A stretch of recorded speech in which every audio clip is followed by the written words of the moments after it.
Hakikat sains teknologi dan seni bagi manusia. Ilmu pengetahuan, teknologi, dan seni merupakan unsur-unsur yang sangat signifikan yang dapat menunjang kehidupan manusia. Fungsi utama dari adanya IT untuk menunjang kehidupan manusia yang bermakna membantu dalam menjalankan aktivitas sehari-hari. Diharapkan manusia akan menjadi lebih mudah, efektif, dan efisien berkat adanya sains dan teknologi tersebut. Sains atau ilmu pengetahuan. Sains, suatu usaha sistematis dengan metode ilmiah dalam pengembangan dan penataan pengetahuan yang dibuktikan dengan menjelaskan dan prediksi yang teruji. Pengetahuan dapat dikembangkan oleh manusia karena dua hal.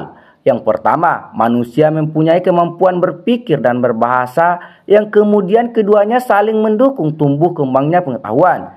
Yang kedua, manusia mempunyai kemampuan berpikir yang merupakan kemampuan menalar. Terkait pengetahuan, pemikir Aristoteles, pengetahuan diperoleh dari hasil yang didapat dari panca indera dan dapat merangsang akal. Sedangkan menurut Immanuel Kant, pengetahuan adalah persatuan antara budi dan pengalaman.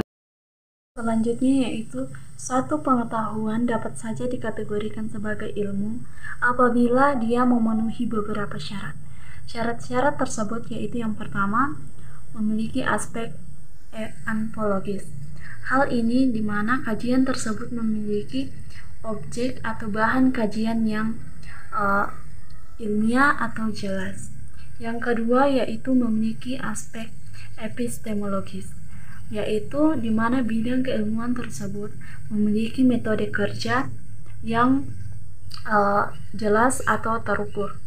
Tiga metode kerja tersebut yaitu yang pertama deduksi, yang kedua induksi, dan yang ketiga eduksi. Yang terakhir yaitu memiliki aspek aksiologis. Hal ini berarti bahwa bidang keilmuan tersebut memiliki kegunaan atau manfaat. Berdasarkan penjelasan tersebut, dapat kita pastikan bahwa sebuah pengetahuan telah melalui beberapa proses atau tahap agar dapat disebut sebagai sains atau ilmu pengetahuan. Teknologi. Brown mengatakan bahwa teknologi sejatinya merupakan penerapan dari pengetahuan manusia yang ditujukan guna mengerjakan tugas yang dikehendakinya. Marwah Daud Ibrahim juga mengutarakan hal yang sama, yaitu bahwasanya ilmu pengetahuan pada hakikatnya adalah suatu jawaban sistematis atas kata atau pertanyaan mengapa, sedangkan teknologi adalah jawaban atas pertanyaan bagaimana. Banyak pendapat dari berbagai tokoh atau pemikir dalam mendefinisikan sains dan teknologi. Namun definisi yang paling sederhana dapat dikatakan bahwasanya sains atau ilmu pengetahuan adalah pengetahuan yang sistematis. Hal ini berarti dalam proses pengkajiannya, pengetahuan tersebut dapat diterima secara akal sehat manusia.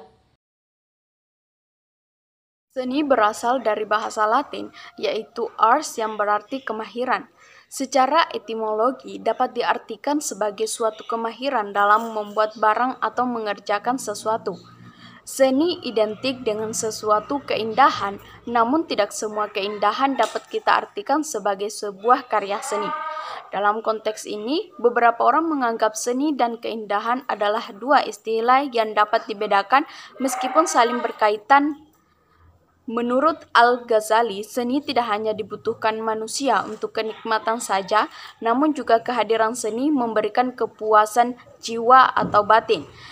Sejatinya jiwa manusia juga butuh akan unsur-unsur keindahan.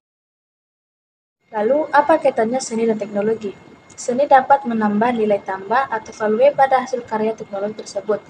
Atau dengan kata lain, berkat adanya sentuhan seni, maka teknologi tidak hanya menjadi hasil karya ilmu pengetahuan manusia yang bersifat manfaat, namun juga bernilai indah. Sebagai contoh, dapat kita lihat pada telepon seluler. Berkat adanya seni yang ditambahkan pada telepon seluler saat ini, menambahkan ragam pilihan bagi konsumen yang sekaligus menambah nilai jual pada produk teknologi tersebut.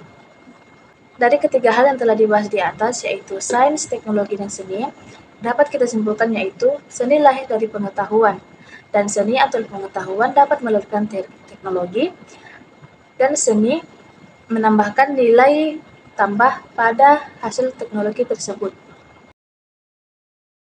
Penggunaan ilmu pengetahuan, teknologi, dan seni pada kehidupan manusia dengan kemampuan akal dan daya yang mampu menciptakan teknologi yang juga lahir berkat kemampuan manusia menguasai ilmu pengetahuan. Bentuk teknologi yang dihasilkan manusia ditujukan untuk mempermudah pekerjaan manusia sehari-hari menjadi lebih efektif dan efisien. Dampak penyalahgunaan iptek pada kehidupan manusia. Yang pertama, munculnya pola hidup yang konsumtif, terutama bagi generasi muda. Yang kedua, munculnya pola hidup hedonistik. Yang ketiga, munculnya pola hidup materialistis. Selanjutnya, problematika pemanfaatan iptek di Indonesia. Kemajuan iptek juga menimbulkan berbagai problematika dalam kehidupan sosial bermasyarakat. Diakibatkan adanya penyalahgunaan, pemakaian berlebihan, ataupun kegagalan dalam mengontrol diri di dalam penggunaannya.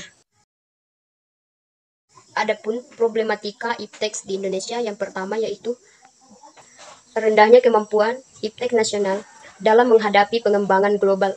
Kemudian yang kedua, rendahnya kontribusi iptek nasional dalam sektor industri.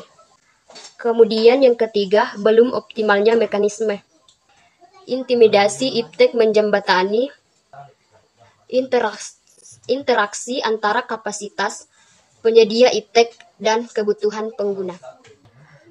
Untuk selanjutnya, dapat kalian lihat pada layar ini.